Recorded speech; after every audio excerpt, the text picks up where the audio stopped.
Reid's alone in an abandoned hotel in parts unknown. Just kidding. I already told everyone today on the Sweat you're in St. Augustine because you got a big gig coming up the next 2 days. What are you doing there? Can you remind people? I'm going to meet the Slammer and the Squire. I'm going to I am doing 2 days, Thursday and Friday, everybody. Dead. On the PGA Tour live broadcast on NBC Sports and Amazon Prime Video. Basically from start to finish. And it's going to be the Houston Open. So tune in. It's going to be fantastic. It's a solid tournament. Probably going to spend a little bit more time on it. It's like, I got some inside information that I want to share with everybody. Okay. So you will seriously 60 seconds of this show. That's it. We'll end right when I'm about to reveal. Geoff Ulrich, how are you doing today? I know that you have been hard at work because you joined us on the Sweat this morning. You ready to rock for a Wednesday edition of the Slate, dude? I'm very excited. I'm excited for Reid to listen to him this week as well, because I don't spend enough time with him already. But yeah, no, man. I mean, this is a lot of NFL news to cover too. Yeah. Get some. I won't have to talk much during the golf segment, so that's good. Good for the people too. And yeah. I don't know. You gave out a pretty big winner. Wasn't it last week? You gave out a pretty big winner there on the PGA Tour. I don't know. I thought we were texting you. We're like, I'm in a great mood because I gave out like a plus 850 winner or something. I don't know if that was football or that was football. On OBJ watch right now. And we talked a little bit about it this morning. And the latest I've seen, and I was talking to producer Eamon about this in our Slack channel, said every reporter has reported everything up to this point. Now they can all turn around and look back and say, see, I reported this, but then you also reported the other 8 things as well. Packers, Seahawks, Saints, Patriots, Chiefs. I hear there's a 6th team out there. What's the best fit for him, Geoff? Because this is big for him because he's likely going to sign a 1-year contract, trying to get the big deal next year. So wherever he goes, he's likely going to take.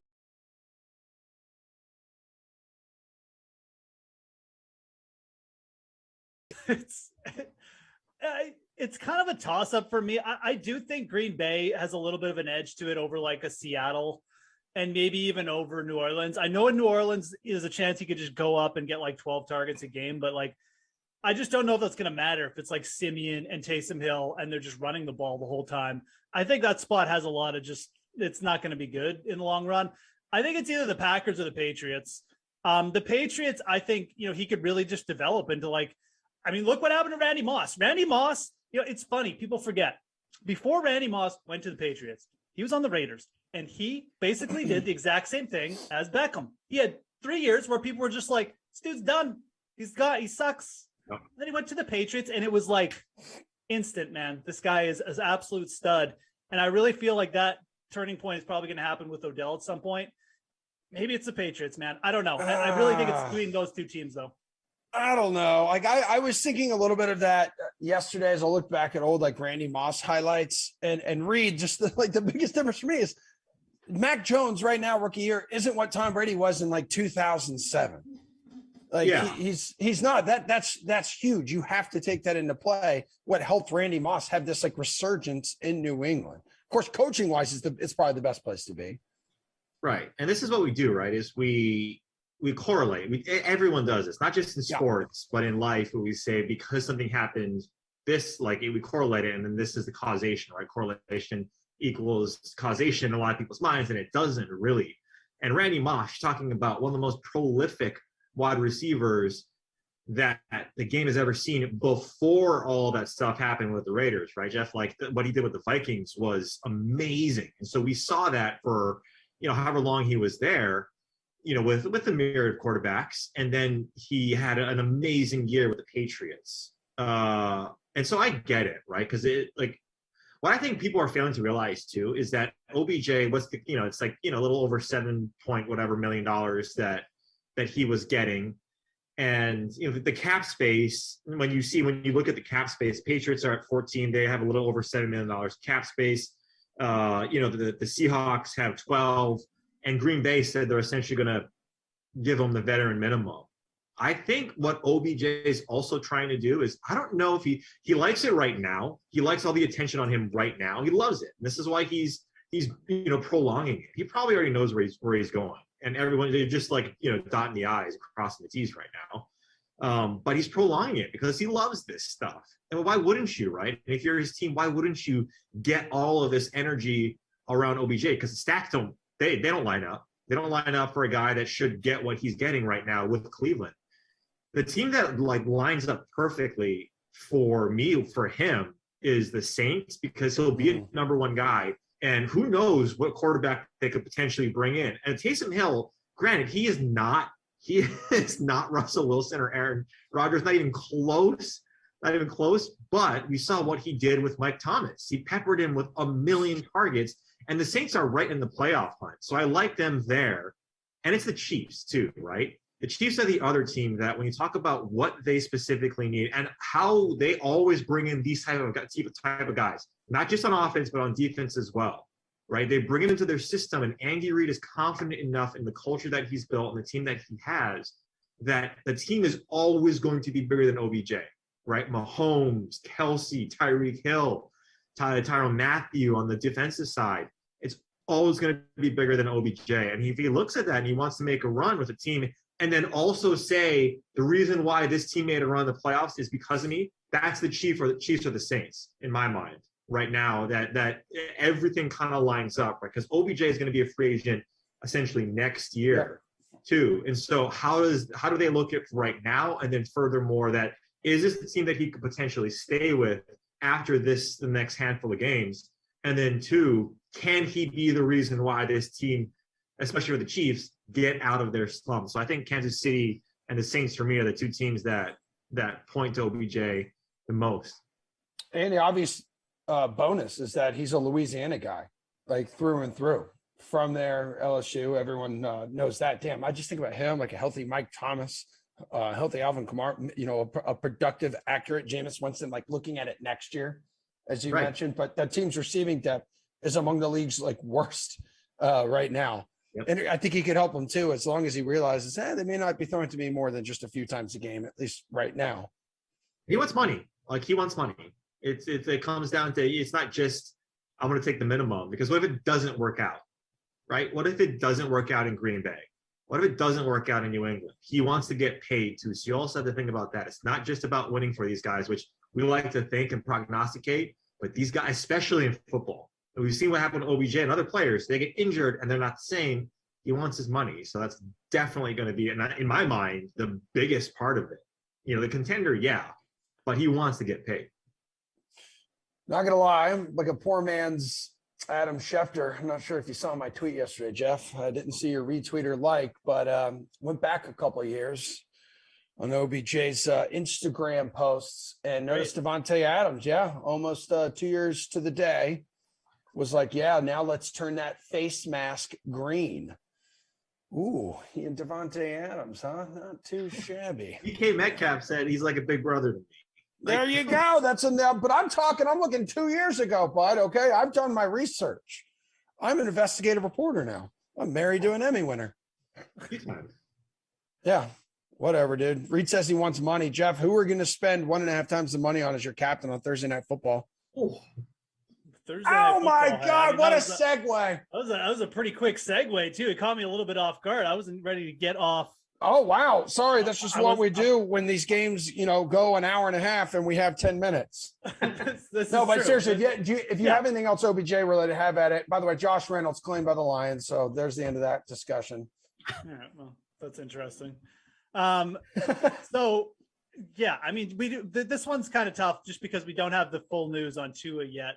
Yes. I do think this is a spot where, Miami's going to be able to move the ball. Like if Tua was healthy, I'd really like him in this spot. The Ravens just gave up 31 points to the Vikings. Their defense has been all over the place, very scattered. Definitely can run against them a bit as well. I guess I don't hate the idea of like a Myles Gaskin, but realistically, oh man, like Lamar Jackson is so expensive at 27. I'm just not sure though. Like if there's a guy, I think if I was going to go down to someone else, it would be like a Mike Gesicki because he's so cheap. And the Ravens defend the tight end position so poorly. So I'm going to say it's either like you pay up for Lamar or you're just looking for like the best pure kind of points to dollar value. And for me, I really think that's Gesicki right now. He's got that 10 catch upside in this kind of spot. It's going to be a fast paced game. Teams throw the ball a ton against Baltimore. I just, I don't know if I can make a super strong case for anyone else because we don't know who the quarterback is. I don't really want to target the wide receivers with Jacoby Brissett. So I will say with Gesicki too, he's been targeted 33 times in 4 games with Jacoby Brissett. So he should probably be busy either way. Also fun little, like over on the DK Sportsbook, I was looking at like anytime touchdowns. He kind of makes sense for one of those too, because of how bad the Ravens have been. It's really been like an underrated ends. story at tight end, just in general. He's averaging about the same as like Darren Waller right now in terms of targets per game. So we're like a really good pickup if you had him in season long. I did on one of my teams, by the way. Okay. Yeah. Arguably the best offensive weapon for him right now. Ravens have allowed the second most touchdowns to opposing tight ends this season. I like that. Reid, if you were going to captain a Dolphin for tomorrow night, I mean, how much of it depends on who's under center? Yeah, a lot. Right. Brissett is not terrible. Well, what you like about Brissett and Tua and just maybe this Miami offense is their pass rate, right? They pass a ton. And that seems kind of weird because you don't necessarily think about Miami, right, passing a ton with Tua under center or Jacoby Brissett. But the guy that kind of gives me someone that I'd probably want to try and fit in the captain spot in this matchup is Jaylen Waddle. Because this guy, when you talk about deep targets and receptions, he's like leading the league by a long shot.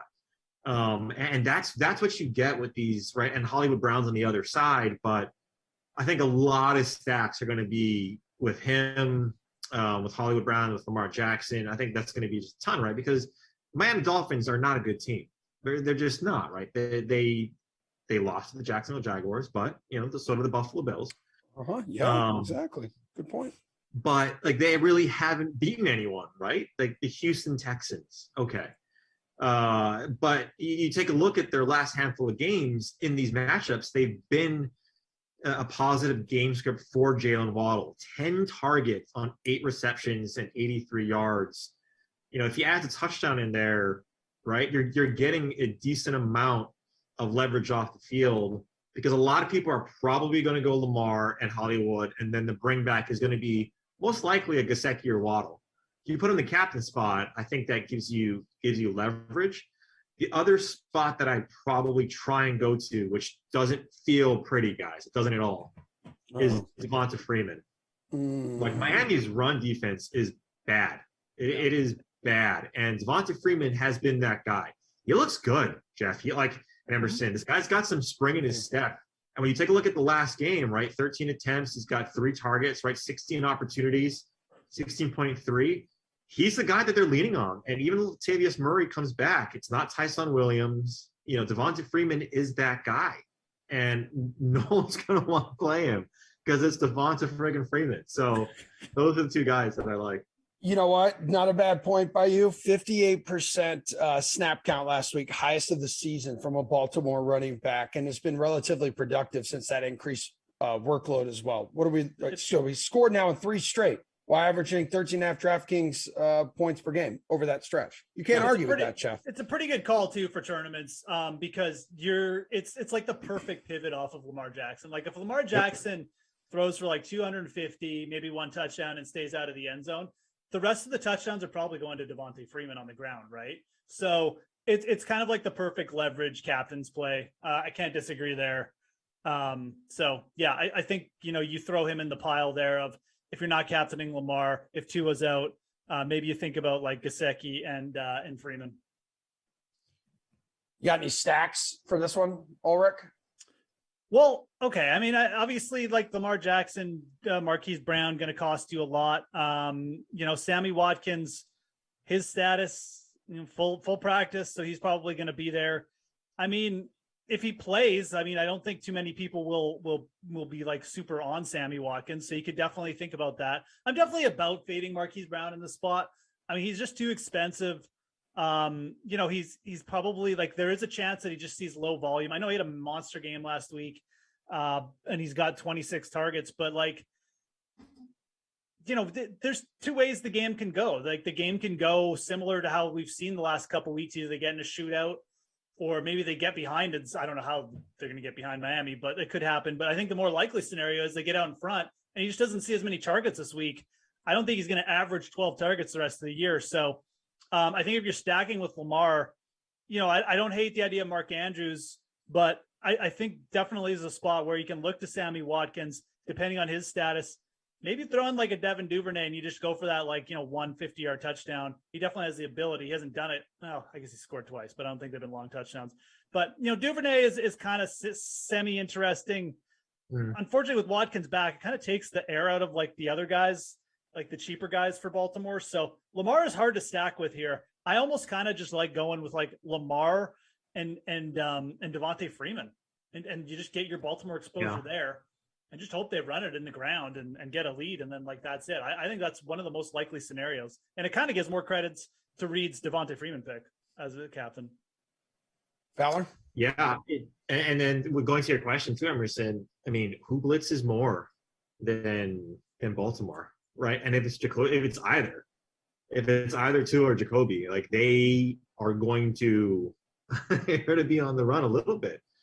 Right. So the defense, I think the Ravens defense, whether in season long or in even the spot, Davonta Freeman and the Ravens defense is a nice stack if you want to go that way. Look, if you look at their fantasy points, -1, but 11, 6, 11, right? Like rarely do you want to play a defense, but in this matchup, they're over a touchdown and a half favorite. They're on the road. They're going to have to create turnovers early in the game or create possessions early in the game. And that could be from their defense. We know that they're extremely aggressive. And Miami, to Jeff's point too, right? Miami's, like, if you wanted to be completely contrarian, you might go, it's, sans the defense. You might just go Lamar by himself and then stack Miami, right? Like Jacoby, Gaskin, Waddle, Gesicki, and go from there, like whatever works out from a salary standpoint. Because if that's the case, they're going to be playing from behind quite a bit, right? Will Fuller is out, Devontae Parker is out, so that's why I like Waddle quite a bit. It's going to be the target tree too. Actually, going off of that, the target tree too, guys, is going to be Gaskin, Gesicki, and Waddle, right? Like that's going to be it. So if you want to use those three guys, if it works out salary wise, which it probably doesn't, because those guys are pretty expensive, like that's something that I'd be interested in as well. It's just going Miami stack because no one else will. And the Dolphins have not been fantastic covering football games, at least on Thursday nights recently. And this is like a battle. If it's Jacoby Brissett under center, Jacoby Brissett and Lamar Jackson, both Palm Beach County kids. And Hollywood Brown also is a guy from South Florida. Remember last time they went to South Florida, that was week 1, 2019. They kind of had their breakout game together. They went off in that one. Safe bet thinking that the Ravens cover this on Thursday night, Reid? Oh, well, nothing is safe, man. I thought Buffalo was safe. Yeah, of course you clowns did. No one had faith. Not even you. Not even the Jaguar people had faith. Oh my right? God. I mean, they're 7.5 point favorites right now. That hook is scary. Is it? Yeah, just because strange things happen, man, in South Beach. Beach and Thursday night football. Man, we've seen strange things happen, right? And Baltimore, and this is what I kind of said too on our Sunday show, is that Minnesota, like Baltimore coming off a bye in a spot that they should win, and Minnesota always plays teams well. Like, there's a lot of things that go into that of now on a short week, you should win this, but you're going to South Beach. There's just a lot there. Like Geoff mentioned at the top, the teaser, them as being one part in a teaser is what really gets me. Like, really, that's the part where I want to go. Tease them down to 1.5, and then find like Cleveland, up to 8.5, the Raiders up to 8.5 or whatever it is, and go from there as opposed to straight up just taking the Ravens cover. All right, that's direction you'd be worth going in, Jeffrey. Yeah, I mean, 7.5 point home underdogs is definitely scary. At the same time, this does feel like a team where, again, even with the Ravens' issues on defense. Like, I just don't think the Dolphins have the personnel to really like exploit it. They don't have a dominant running back to just gash holes and go for those big plays. They don't throw downfield even when Tua is at quarterback. Like their yards per attempt is like, medium below average in the league. So I just don't think that they're going to be able to do it, quite frankly. And I'm not like super confident in the Ravens, but even at 7.5, I think I would take the Ravens. So if we're talking straight up, we're not buying points, we're not teasing. I think you got to leave Baltimore here because I think Lamar Jackson will be able to run straight through this defense. And I think Davonta Freeman looking better. And again, it kind of comes back to our initial conversation. This just might be a situation where Lamar, Davonta Freeman, and the Baltimore Ravens defense, they just do it all. And by the end, where it's like 24-14 and the Ravens have covered, and it's not pretty, but I kind of get the feeling it's going to be that kind of game. So not a whole lot of confidence that this is like the turning point for the Dolphins. This team has been just kind of discombobulated all year. It's not a pretty line, but I still like if it drops to 7, if it somehow drops to under 7, I don't think it will, but if it drops to 7, I'd be a lot more happier there. I mean, it's crazy. You look back at week 9, underdogs were 10-4 against the spread, 10-4. So is there a dog on the main slate on Sunday you like, Reid? Unless you guys want to hit on it, are there any player props? Any player props or anything that are worth targeting for tomorrow night? Sorry, I should have asked you guys that. Yeah, you should have. It's been a long day, man. My dog's butt's bleeding. I'm sorry. It's okay. It's not your fault. Somehow I feel like it is Geoff's fault. I like Jaylen Waddle. Like over 5.5 receptions at even money. You're getting plus money at that, plus 100. I think that's fine. You see Mike Gesicki there at over 4.5. But yeah, that's where I want to go. And then I really like the combined yards on props have hit quite a bit. Like the success rate of the overs have hit quite a bit. So I'd be interested, gentlemen, on the Myles Gaskin over 69.5. You see a lot of screen plays, especially if that defense has their ears pinned back. Gaskin could rack that up, especially in the fourth quarter. Yeah, Gaskin's definitely. I think that's a fine place to go. I think he'll get pretty good usage. It's not like a great rush defense or anything. I like the over on Gesicki's receptions, 4.5. Reid mentioned it there when he was talking. There's like 3 people that the Dolphins are going to throw to. So yeah, it's like he's going to definitely be one of them. I'm just looking for the player parlays. This is one of those games where it's kind of limited. I feel like, like you can, some of these have been interesting we've been getting some pretty good value on these player parlays. You can get like big numbers, like Andrews, over 125 receiving a touchdown. That's not necessarily the one I like, but something like that. I mean, like I could even see Gesicki, you get 125 yards. That's a lot, but I really feel like he's going to get like 10 targets here. That's probably too much for Mike Gesicki. Probably Waddle is probably the better target for these if you're going in the player props. Jaylen Waddle, 125 receiving yards and a touchdown. I mean, it really just takes one big touchdown run, and then he's going to get 10 targets because they're probably going to still be behind somehow. So I think that's interesting. I think even Gaskin's props semi-interesting, but this is one where I think you just stay kind of. You take what's given to you. We know where the ball's going with Miami. It's Waddle and it's Gesicki. And maybe you'll look at I don't know if they're ever going to put up Davonta Freeman props, but if those come up, you could look at those too.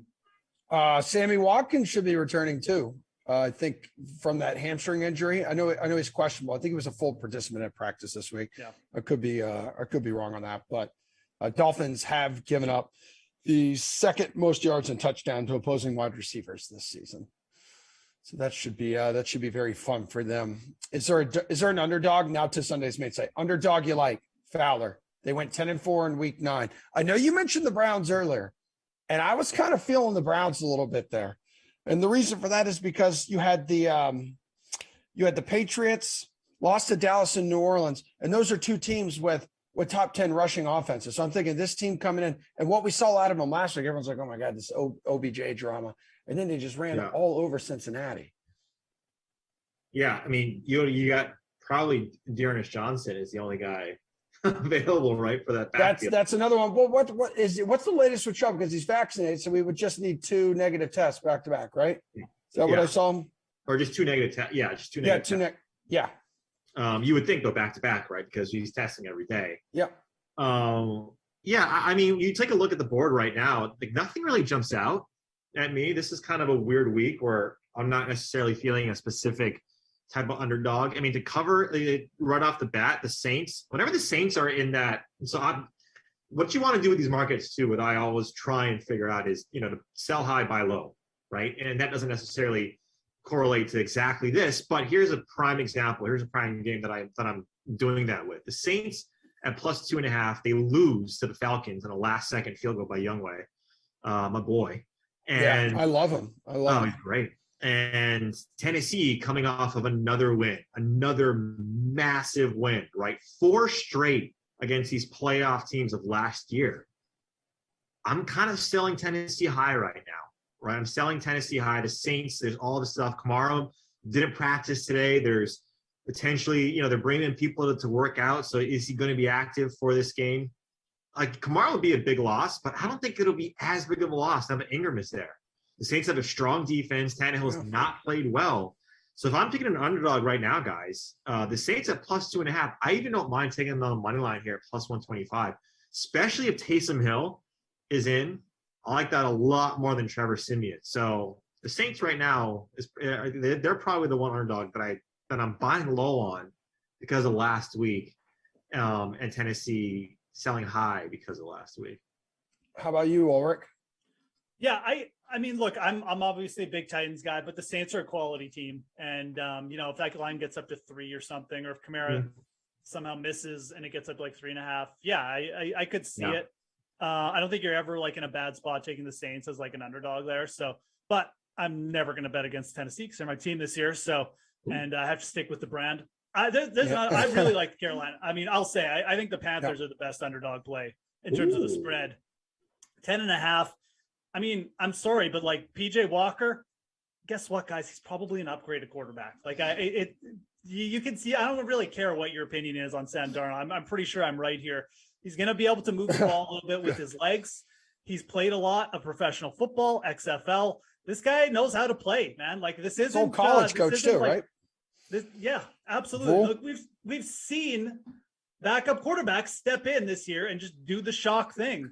Like, I mean, Arizona, yeah, Kyler Murray's feeling better. He's not 100%. DeAndre Hopkins, not 100%. This is a game for Arizona. They just want to get through this. They're not out there to, like, show off. They're not going to be out there run and gun. They just want to get through this game. The Carolina Panthers play at a slow pace. They're going to run the ball. This is going to be a slow-paced game. I like the under here. And I think 10.5 is way too big right now. For the Cardinals. This is a quality team, but they're not 100%. They haven't played well the last couple times out. Well, they didn't play well last week, but you know what I mean? Like they're not 100. They're not at their full set of powers. And you've got a Panthers team who I think is just getting underrated here because of a perceived, quarterback move. I think Walker gives this team a little bit better of an element at quarterback. And I think 10 points is too much. I mean, the Cardinals were able to blow out the 49ers without their top 2 offensive weapons. The 49ers are just, I don't even, that team is like, say it, coward. It's hard to judge anything against the 49ers because they look like the best team in the world one week and then they just, the bed. Well, is Shanahan, this is a serious question. Is Shanahan a good coach? I don't know if he's a good head coach. Right. He's a great You're seeing a lot of people asking that now too, Reid. You are seeing people ask that. And he's got a lot of big trust in that organization, right? Like they love him there. Jed York loves Shanahan. There's a lot to like about the guy, right? That he's able to do that. But let's talk about, like, he wanted to bring in Mac Jones. Okay, Mac Jones is fine. Got Trey Lance. Look what's happening to Justin Fields. Wow, surprise, surprise, Matt Nagy. You buy in and you go all in with your rookie quarterback that's got an extreme amount of talent, and you let him grow and mature under center with an actual gameplay, and you don't let him think that, if you make a mistake, you're out. What does he do? He looks really good. They should have won that game on Monday night. If it wasn't for Chris Boswell making 90-yard field goals, they should have won that game. And the refs. Yeah. Hey, it's okay. Oh my goodness. Say it. But hit check. I mean, look, that was a hit check, man. Don't get me started. No, I can't. We don't have enough time. That really was. Yes, we have 15 minutes. But Yeah, I think when you take a look at this team, it feels like too the Arizona Cardinals, Geoff. They probably thought they weren't going to win that game last week, right? They probably thought, okay, if we lose, fine. Or we saw we're going to be 7-2, whatever. They win that game. James Conner looks like the James Conner of yesteryear. He looked great, or he looked great. He's got 900 touchdowns. Yeah, he does, buddy. I know. You're welcome. Well, and that's the thing. That's kind of what goes to my thing why I like the Panthers. Like, I don't think the Panthers are going to let James Conner beat them. Right. I mean, essentially, the 49ers rush defense was that bad that they just let James Conner beat them. It really wasn't to do with like Case Keenum coming in or them be. It was just they played bad on defense, and the Panthers defense has been pretty good in that respect. So I think that's really going to bottle up the Cardinals offense a little bit. Mm-hmm. And again, it just goes to my point where it's hard to judge against San Francisco because they play so bad in some phases, but they're so good sometimes on offense. And I just think the Panthers are like a more level team, and I think it's going to show. I just think that spread's too big. Well, Stephon Gilmore too is getting his footing too, right? Like Yep. he's a guy that could shut down whoever, like Christian Kirk, maybe Zach Ertz, who'll be there, DeAndre, 60% DeAndre, Yep. who's going to be their number one guy. Shaq Thompson is getting healthier. Brian Burns, let's see if he's okay after a cheap shot. But that's what you have to think about it. Double digit, you're right. I think the Panthers, they're not getting enough love because of what Sam Darnold was not able to do over the last month. Yeah. I'm looking at, coach that better career winning. Dude, Shanahan's career winning percentage was 451, 32 and 39. He's legitimately had like one winning season as a head Yeah, coach. and you know what? I think he gets some people cut him some slack for that 'cause he led him to the Super Bowl. And then there's like been the injuries with Jimmy G, but Jimmy G doesn't appear to be a quarterback that he wants. Jack Del Rio has a better winning percentage than he does. Oh my God. Yeah. So does Rex Ryan. He had 6 years on his contract when he took over as the San Francisco head coach. Joe Philbin. What has he done? Right? The 49ers are the epitome of like, a team who looks so good on offense and you're like, oh my God, this team is like poetry in motion. And then they just like, they lose the game and you're like, oh, maybe they're not actually a good team though. So I don't know. Yeah. I think maybe they gave him a little too much influence there over the roster. Like he brought his offense to San Francisco, that worked out, but I don't think the influence over the roster has it all. Any Sunday plays you like here in DFS before we flip over to golf? Because you have, as you've teased at the top of this show, you have insider information you're going to share with everybody. I do. All right, come on, give it like a Slate approved play, like maybe like a top player you want on there. James Taylor. No. James Taylor is silky smooth, man. Trifecta. He can write music, play music, and sing. Anyway, enough about James. I'm talking about Jonathan Taylor. Look, let's be honest. I'm gonna give my one shot here. The Jacksonville Jaguars will not win this game. Jacksonville Jaguars will not win this game. Jonathan Taylor will run all over this Jaguar. That was a Super Bowl, Emerson. We talk about it all the time. Looking up the Jets last week, Jaguars will give Jonathan Taylor his 15th 100-yard game. He will score 40 points. He's a poor man's Derrick Henry. Like, sure, absolutely. He's right next in line after Derrick Henry, too, in terms of yards in the NFL. Yeah, he's just going to feast. Was it the Jaguars, too? He ran for like 200-something yards against. Was it last year? Maybe last week? I don't know what it was. But, yes, AFC South running backs have this thing where they love to run for hundreds and hundreds of yards a game when they play Jacksonville. Oh God. All right, Geoff, what about you, man? It does. It is interesting. People seem to be just talking themselves out of Jonathan Taylor for some reason. There's a couple guys in the 6K range I really like at running back though. My favorite's probably Cordero Patterson. I'm so happy to see him just finally getting used how he should be as the dual threat. 6 of 6 targets last week, 126 yards. And then, he can come back and he's still getting like red zone touches as a running back. He's got Dallas. Atlanta's probably going to be behind all game. They allow a bunch of receptions to opposing running backs. This is a really good spot for Patterson. He's probably going to be in a catch-up spot all game. He's probably going to be on the field a ton. You should just play him. And I also think Aaron Jones here, people seem to be dude, they're playing the Seahawks. Have you seen the Seahawks play defense yet this year, people? They allowed about 15 receptions to Alvin Kamara the last time they played. Aaron Jones is probably the next best thing in terms of receivers out of the backfield. I think he's going to have it's a big spot for Aaron Jones. So If he goes under owned and people are like jump on Davonta Adams, it's going to be a good leverage play, but just a good play on his own too at under 7K. First time he's been under 7K, I think, in like since week 1 or something, maybe too. So He was 69. absolute bananas. He was 69. No, that was the I was 69 2 weeks ago. that was Sunday. Yeah, that doesn't count though. That was like a Sunday. Yeah. But yeah, week 1 he was yeah. 68. So yeah, this is his cheapest since week 1.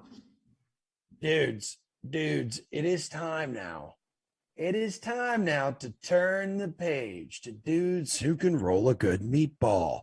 We got the Houston Open this week, boys and girls, in, you guessed it, Houston.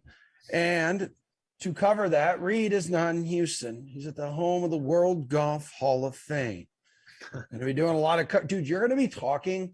Is Emerson's driver in the World Golf Hall of Fame, Reid? Yeah, it should be. It should be. The driver that he broke from his brute strength. Yeah. Dude, Fowler, you're going to be talking for like 24 straight hours combined. Yeah, I need to get a little throat coat. I need to get warm water, honey, and lemon. Yeah. No, you're not. You're going to be talking about golf. You're not even going to notice it. You're going to be like, well, ill prepared. I know. He's going to be so giddy. Bring a couple of pants. Talking to Jason Sobel, getting his pick for tomorrow. But yeah, I was talking about inside information. I was half kidding, half not. But what you're going to see here at this course, see what the guys were saying earlier that I was talking to, is that, and I think this has been touched on by some people in the industry. I'm sure, Geoff, you mentioned it as well. A lot of what they're doing, like the grass type too, especially around the greens, is very thin and very hit or miss. So guys like Patrick Reid have talked about, they have no idea where this ball is going to go if they chip it or if they use a hybrid. You're going to see a lot of hybrids, a lot of 3-woods from like the runoff areas.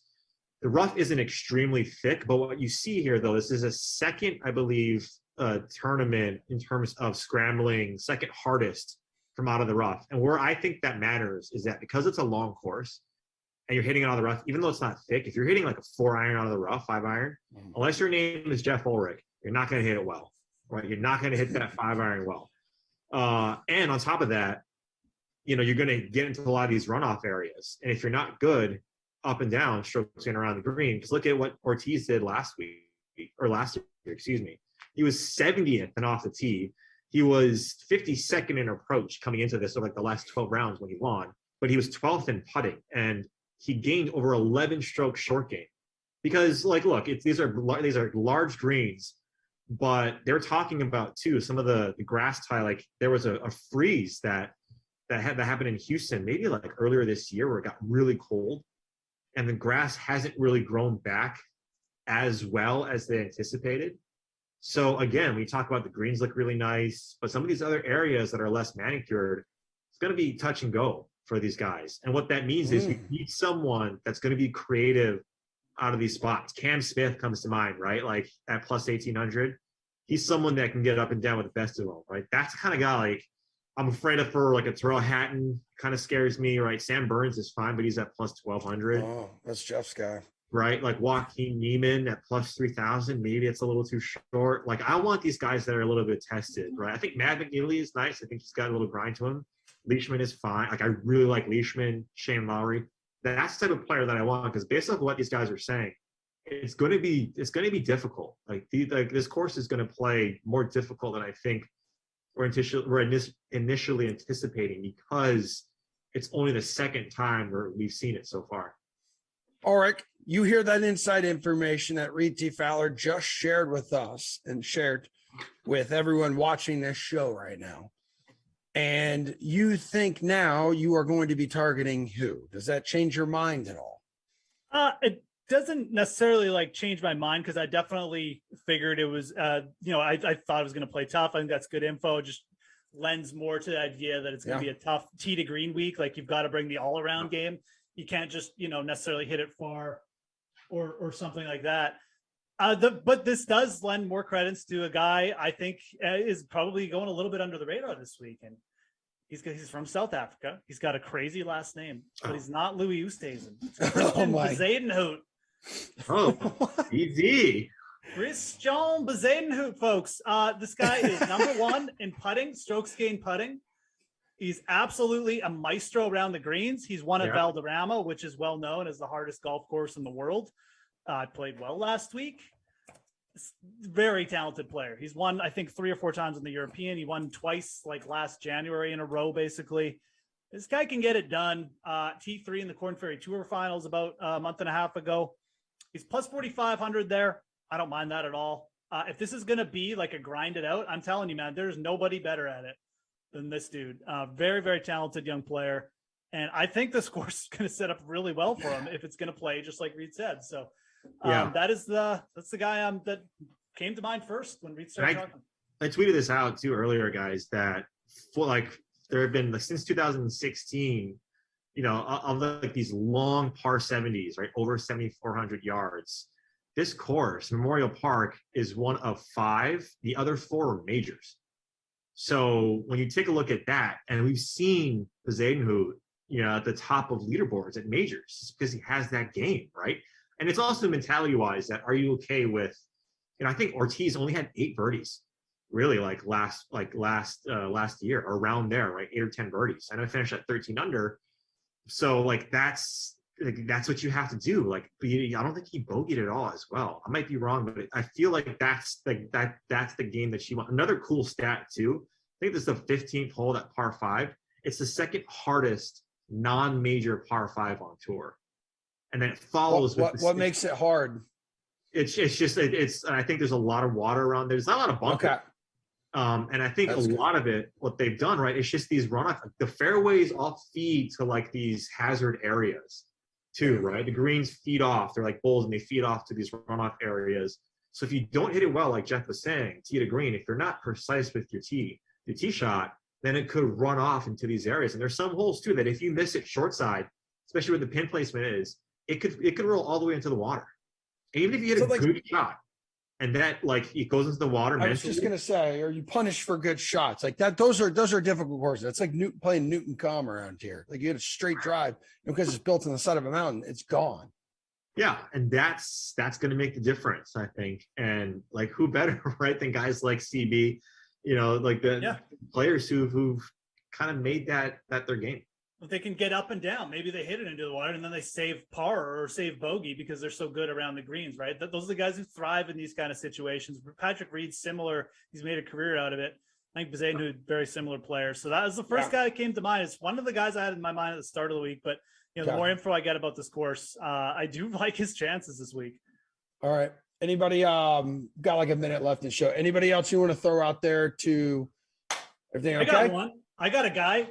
Throw a couple of guys out because we always give you crap, but crazy, it is golf. If it's going to be a tee to green week, Luke List plus 15,000. He's top 20 in strokes gain around the greens. He's a tee to green maestro. This guy was top 10. Reid mentioned the public course thing, right, Reid? Yeah. Top 10 at oh my God, what is that course? Bethpage Black at the PGA Championship a couple of years ago. Very good player on tough courses as well. I'm telling you, I think this guy's absolutely live to win this week. Love him as a top 10 play because he probably will putt so bad that he won't be able to win. But who knows, man? Who knows? Things can happen. I like him, though, quite a bit. 2 guys I like quickly. Danny McCarthy. If this is going to play a little bit like PGA National, but obviously longer than PGA National, Danny McCarthy, he's just a good player. He doesn't hit the ball far, but he's just a good player, from fairway to green. Approach has been a little bit off, but I like Danny McCarthy at plus 18,000. And Wyndham Clark. Yeah. I'm trying to take these types of courses like Genesis, these long, tough courses. And Wyndham Clark has played Riviera very well. I've talked to Geoff about Wyndham because I know Wyndham's his boy. That's on brand for Geoff. Plus 18,000. He's he needs to hit his irons well because he doesn't. But if he does just gain a stroke with his irons, he can hit it really far and he can roll a good meatballs. And that's kind of what Ortiz did last year, right? He just gained a ton on putting. He hit his irons okay. Yep. Same formula. Absolutely, man. Yeah, Wyndham Clark's live. All right, dudes. That's it. By the way, Ryder Cup 2025 at Bethpage Black. Ooh. I'm excited for that. Hey, we got the U.S. Open here, 10 minutes from us coming up this season. That's a long way. I know a lot of stuff. I know a lot of stuff, Sure, believe it or we not. say so. Jeff will actually make his way to us eventually. Maybe I meant to text. All right, we got to go. But yeah, Yeah. I do want you to come visit at some point. Like, come hang out for a few days for crying out loud. Yeah. Put some effort. Put some effort. All right. I love you guys. Great show. Reid, crush it for coverage. And one more time, where can people watch you? Next few PGA days? Tour Live. So on Amazon Prime Video or NBC Sports, wherever you get your PGA Tour Live subscription. All right. While you're there living your best life, Jeff and I will be holding down the sweat. Thanks, everybody. Thanks, producer Eamon and Andrew on the 1s and 2s, who is feeling good because he beat some random stranger one-on-one at basketball at the park today. Later, everybody. Have a good one.